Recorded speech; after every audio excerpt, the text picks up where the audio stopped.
홀로 빛나는 이든 없다. 낯선 나의 감정 탐색하기. 나는 내 감정을 어떻게 다루고 있는가. 지금도 풀리지 않는 미스터리는 리더십 교육 시간에 감정에 관한 이야기를 할 때마다 생각나는 사건이 있습니다. 어디에서 지휘관과 참모들이 함께 점심 식사를 할 때 일입니다. 당시 지휘관으로 오셨던 분은 평소에도 과묵하고 말수가 적은 분이었죠. 그날도 식사하면서 별 말씀이 없었습니다. 그런데 갑자기 식사 도중에 손으로 식탁을 턱 내리치더니 참모들이 시선이 일진이 집중되었습니다. 그의 표정이 울그락불그락 변하더니 갑자기 일어서 나가버렸습니다. 분위기는 순식간에 얼어붙었습니다. 왜 저시는 거지? 식사 메뉴가 별로였나? 하필 그날 점심 메뉴는 묵사발이었습니다. 참모 한 명이 그럴듯한 분석을 했습니다. 최근에 우리 부대에 크고 작은 사고가 일어났는데 묵사발이 나오니까 기분이 나빠서 짜증이 나셨나? 하필 오늘 왜 묵사발이야? 메뉴가 둘러앉은 참모들끼리 별의별 추적을 더했지만 끝내 답을 찾지 못했습니다. 5년이 지난 지금까지도 그 이유를 모르고 있습니다.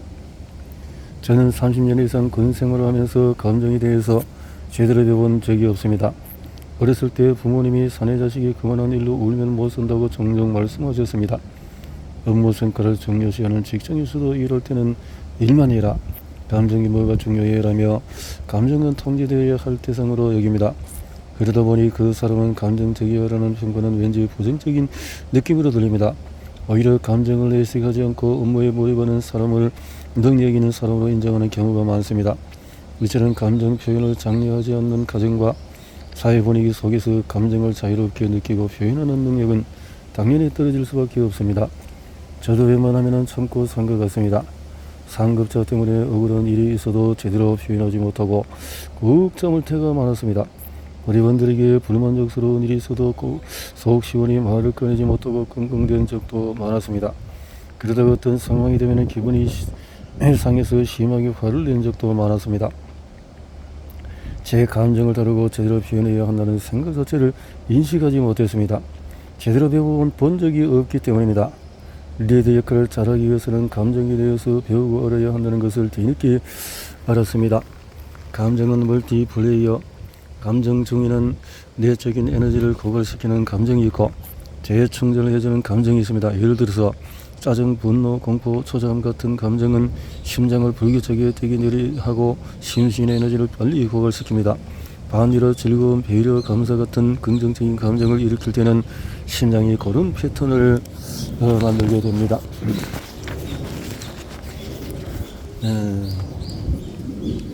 심신의 에너지가 충전됩니다. 감정은 한번 생기면은 지속해서 영향을 미칩니다. 예를 들어서 아침 식사를 하면서 아내와 말다툼을 했다고 합시다. 화가 풀리지 않는 채로 운전을 하면 평소보다도 공격적으로 운전할 수 있습니다. 회사에 출근해서 잘못된 결정을 내릴 수도 있지요. 감정은 결정에도 영향을 미칩니다. 행복했던 기억을 떠올리면 자신감을 가지고 결정을 내리지만 불행했던 기억에 매몰되면 회의적인 감상에 젖어서 결정을 내릴 수도 있습니다. 이처럼 감정은 우리가 생각하는 데 큰 영향을 미칩니다. 마음이 불편할 때는 집중력이 떨어지고 마음이 편해지면 어떤 상황이 명확히 해석되기도 합니다. 화가 나거나 걱정스러거나 초조하면 책을 읽어도 학습 효과는 떨어집니다. 감정은 기억에도 영향을 미칩니다. 일주일 전에 아침 식사로 뭘 먹었는지 기억이 나는지요? 잘 안 날 것입니다. 그러나 여권훈련소에서 처음 먹은 아침 식사는 30년이 지나도 또렷하게 생각날 수 있습니다. 왜 그럴까요? 평범한 날에 먹는 아침 식사와 입대에서 수많은 감정이 교차하는 가운데 먹은 첫 식사는 다르기 때문입니다. 또 감정은 판단에도 영향을 미칩니다. 예를 들어서 우리나라가 월드컵 경기를 할 때 상대팀 축구 선수가 벌칙을 받으면 심판이 오판해도 우리는 좋아합니다. 반대로 우리 팀이 벌칙을 받으면 심판이 공정하게 판정해도 반발심이 들죠. 이처럼 누가 봐도 이성적으로 옳지 않은데도 감정에 휩싸여서 반응하는 경우가 많다는 것을 알 수가 있습니다. 감정은 심장, 기억, 판단, 집중력. 감정은 바이러스처럼 전염이 됩니다. 예를 들어 니콜라스 크리스타키스 박사가 사람 사이와 관계와 행복에 대해서 발표한 연구 결과에 따르면 행복을 잘 느끼는 친구 옆에 있으면 자신도 행복해질 가능성이 15% 증가했습니다. 그 상태에서 친구가 행복한 사람이면 행복해질 가능성이 추가로 10%더 증가했습니다. 이처럼 리더의 감정도 바이러스처럼 조직 내에 전염이 됩니다. 아침 회의 시간에 지휘관의 한마디 말과 기분은 부디원의 감정에 그대로 전염이 되죠. 특히 지휘관의 인상을 쓰고 짜증을 내면 부정적인 감정이 부하들에게 그대로 전염이 되어서 아침부터 부대의 분위기가 무거워집니다. 지휘관이 한번 웃어주고 칭찬하면 아침부터 행복한 기운이 퍼져나가지요. 저도 보고하거나 결제받으러 갈 때에 행정실 간부들에게 오늘 사단장님 기분이 어떠시냐고 항상 물었던 기억이 납니다. 생각해보면 보고나 결제 내용이 본질인데도 상관의 기분을 먼저 살필 수밖에 없습니다. 이처럼 리더의 기분이 부하들의 태도와 조직 분위기에 큰 영향을 미치고 있는 거죠. 그래서 리더는 감정을 다루고 표현하는 방법을 배워야 합니다. 리더는 표정에 대한 감정에 대한 공부를 많이 해야 한다. 리더가 감정을 관리 못해버리면 조직은 끝난다라는 건데요. 생각해보면은 보거나 결제 내용의 본질인데도 상관의 기분을 먼저 살필 수밖에 없습니다. 이제는 리더의 기분이 부하들의 태도와 조직 분위기에 큰 영향을 미치고 있는 거죠. 그래서 리더는 감정을 다루고 표현하는 방법을 배워야 합니다. 리더는 표현하는 방법을 배워야 합니다. 감정 표현 3가지 유형은 사람들에게는 저마다 감정 서랍이 있습니다. 과거의 어떤 상황에 대한 기억은 흐릿할지라도 그때 느낀 감정은 뇌 속 어딘가에 저장되어 있습니다. 물론 지금 느끼고 있는 감정도 계속 뇌 어딘가에 저장되고 있을 것입니다. 감정의 서랍은 냉장고와 달라서 열어닫는 횟수가 많을수록 풍성해집니다. 문제는 감정 서랍에 차곡차곡 쌓여 있는 이 감정을 언제 어떻게 적절하게 표현하느냐가 관건입니다. 다음 사례를 보면서 나는 어떤 감정 표현 유형인가 알아봅시다. 오늘은 사단에서 A대의 경기의 근무 실태를 점검 나오는 날입니다. 대대장 A 정령은 간부들에게 사단에서 점검 나오는 날이니 근무자들은 졸지 말고 제대로 근무를 서라고 여러 번 강조하고 답변 요령도 구체적으로 교육했습니다. 새벽 2시에 정관검관들이 도착했습니다. 유병서 근무자는 졸고 있었고 당직 사령 김정희는 부대의 현황 파악을 못해서 점검관들 질문에 답변을 못했습니다. A 정령은 화가 머리끝까지 났습니다. 전 간부들을 집합시켰습니다. 이런 상황에서 당신이 A 정령이라면 어떻게 감정 표현을 할 수 있을까요? 3가지 유형, 폭포수형, 호수형, 수도꼭지형이 있습니다. 폭포수형, 호수형, 수도꼭지형. 첫째, 폭포수형입니다. 폭포수형은 감정을 마음에 담지 못하고 해소될 때까지 폭포수처럼 쏟아내는 유형입니다. 도대체 뭐 하는 거야? 경계 근무 제대로 서라고. 두 번째는 호수형입니다. 호수의 물처럼 잔잔하게 감정을 드러내지 않고 말하는 유형입니다. 호수형은 웬만해서는 감정 표현이 없습니다. 내가 참고 말지 말해서 못해 라고 감정을 억누르는 스타일입니다. 앞으로 제대로 근무하고 이런 일 없도록 해라. 표정을 밝지 않고 무거운 분위기로. 그런데 가만히 살펴보면은 이 말에도 감정을 표현하는 단어가 없습니다. 그래서 부하들은 대대장이 오늘도 참고 넘어가는구나 라고 생각합니다. 참을성 있고 속 깊은 사람처럼 보이지만 고여있는 물은 결국에는 썩듯이 장시간 감정을 그대로 묻어두면 차고 넘쳐서 폭발합니다. 호수형 상급자를 만나면 속마음을 꺼내지 않으니 부대원들이 답답해야 할 수 있습니다. 아니 좋으면 좋다, 싫으면 싫다라고 말을 해야지 도대체 무슨 생각을 하는 건지 모르겠네 라고 말이죠.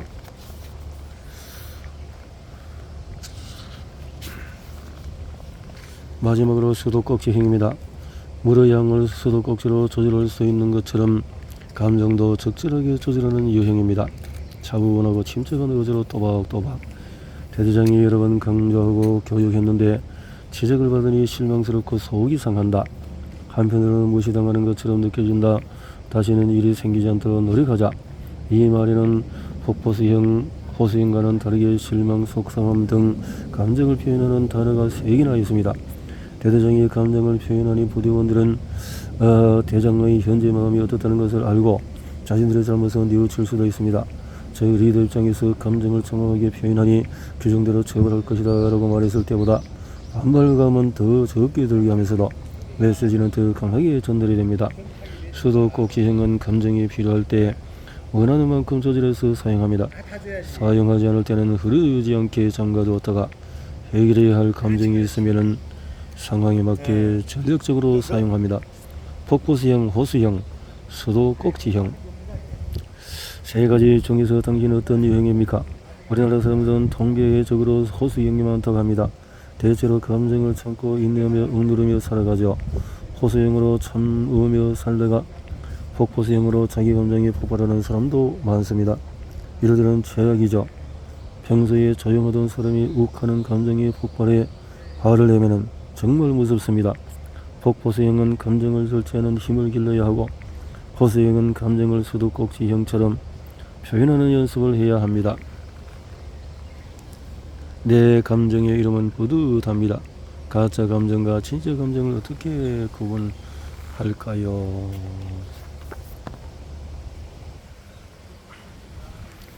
내 감정의 이름은 뿌듯함입니다. 가짜 감정과 진짜 감정을 어떻게 구분할까요? 가짜 감정에 쏘아서 낭패를 당한 경험, 가짜 감정에 쏘아서 낭패를 당한 경험이 있습니다. 제가 부서장을 할 때였습니다. A 간부는 집중하면 일을 잘하는데 게으른 게 흠이었습니다. 저는 A 간부가 성장해서 군 발전에 큰 역할을 하는 인재가 되기를 원했습니다. A 간부에게 미리미리 업무를 하라고 몇 번이나 주의를 줬는데도 제 말을 건성으로 듣고 노력하는 기미가 안 보였습니다. 하물은 목요일 오전까지 보고서 초안을 검토받으라고 지시했는데 오후가 돼도 오지 않았습니다. 순간에 저는 짜증과 분노가 머리까지 치물치물 올랐습니다. 급기야 참지 못하고 고함을 쳤습니다. 야, 너 왜 보고서 안 가지고 오는 거야? 내가 분명히 오늘 오전까지 검토받으라고 했지. 도대체 너는 일하는 게 왜 그 모양이야? 매섭게 눈을 부라리면서 야단을 쳤습니다. 험악한 표정을 하고 고함을 치는 저를 보며 A 간부는 당황하며 안절부절하지 못했습니다. 저는 화가 나서 네가 알아서 해. 도대체 무슨 생각으로 근무하는 거야? 라고 고함치고 사무실 밖으로 나와버렸습니다. 벤치에 앉아있는데 화가 가라앉지 않아 마음이 몹시 불편했습니다. 그날 사건은 저와 A 간부 마음속 깊은 곳에 남아 있을 겁니다. 저는 무엇이 문제였을까요? 가짜 감정과 진짜 감정을 구별하기. 가짜 감정, 진짜 감정. 당시에 저는 가짜 감정과 진짜 감정을 구분하지 못했습니다. 감정을 연구하면서 그 당시 A 간부를 떠올리며 제 감정을 분석해 봤습니다. 내가 알아채지 못한 나의 진짜 감정은 무엇이었을까? 내가 A 간부에게 하고 싶었던 진정한 말은 무엇일까? 곰곰이 생각해보니까 저는 재능이 있는 A 간부가 업무 능력을 인정받아서 진급에 의해서 군 발전에 기여하는 인재가 되길 바라고 있었습니다. 그런데 그 기대가 무너지니까 화가 난 겁니다. 그러니까 그 당시에 제가 첫 번째로 느꼈던 감정은 실망감이었습니다. 두 번째로 느낀 감정은 제가 지시한 시간에 보고서 검토를 받지 않은 A 간부에 대한 서운함이었습니다. 실망감의 서운함이 화로 등급해 버린 겁니다. 실망은 화와 다른 것입니다. 만약에 제가 실망이라는 진짜 감정을 정확하게 인식했더라면 다음처럼 말했을 것입니다. 나는 네가 제대로 업무를 해서 인정도 받고 진급도 해서 군 발전에 더 크게 기여하는 간부가 되기를 기대했다. 그런데 이번에 또 시간을 안 지키니 정말 실망했다. 앞으로 제대로 하면 좋겠다. 너는 충분히 재능이 있는데 왜 그런 행동을 반복하니? 그런데 제가 진짜 감정인 실망감을 놓치고 가짜 감정인 화해에 집중하니까 걷잡을 없이 분노를 표출한 것입니다. 사람들은 무언가를 얻으려고 감정을 표현합니다. 하지만은 진짜 감정과 가짜 감정을 구분하지 못하면 대화가 전혀 다른 방향으로 흘러가 버립니다. 진짜 감정을 찾는 것이 중요한 이유는 그 안에 말하고 싶은 본질이 있기 때문입니다. 감정은 늘 우리에게 무언가를 알려주려고 하는데 감정의 이면을 잘 살펴야 합니다. 그 이면에는 진짜 하고 싶은 말, 욕구, 불만, 이루고 싶은 목표가 숨겨져 있기 때문입니다. 진정성 있는 원래의 마음과 전혀 다른 말을 안 하려면 무리 지어서 느껴지는 복잡한 감정 속에서 진짜 감정을 찾는 노력이 필요합니다. 가짜 감정에 속지 않기 위해서는 세 가지 연습이 필요합니다. 하나씩 알아보겠습니다. 감정을 이해하기 위해서 질문하기. 평상시 지금 기분이 어때? 라고 스스로 묻는 것만으로도 자신과의 대화가 될 수가 있습니다. 예를 들어서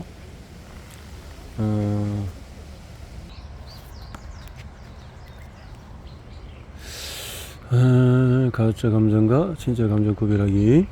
감정을 이해하기 위해서 질문하기. 첫 번째로 하나씩 알아보는데 평상시에 지금 기분이 어때? 라고 스스로 묻는 것만으로도 자신과의 대화가 될 수 있습니다. 예를 들어서 새로 부임한 부서장과 심한 의견 충돌이 생겼다고 가정해 봅시다. 자신이 그동안 노력한 업무 실적을 인정하지 않고 전혀 다른 방향으로 업무를 추진하려고 합니다. 그 일로 종일 기분이 좋지 않습니다. 이때 다음과 같은 방식으로 질문해 보는 겁니다. 질문하는 나, 지금 기분이 어때? 기분 나쁘지?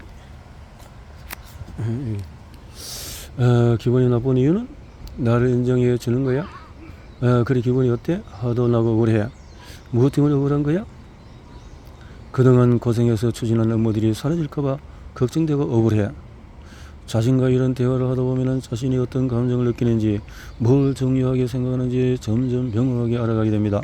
물론 이런 대화를 하려면 자신에게 집중하는 혼자만의 시간이 필요합니다. 오늘 날씨가 어떨까라고 가볍게 묻듯이 자기 기분을 들으면서 연습을 해보는 것도 좋습니다. 예컨대 요즘 왜 이렇게 짜증이 나지? 생각이 들 때가 있다고 해봅시다. 이 상태에서 모한 채로 그냥 넘어가 버리면 하루 종일 부정적인 감정에 휩싸일 수 있습니다.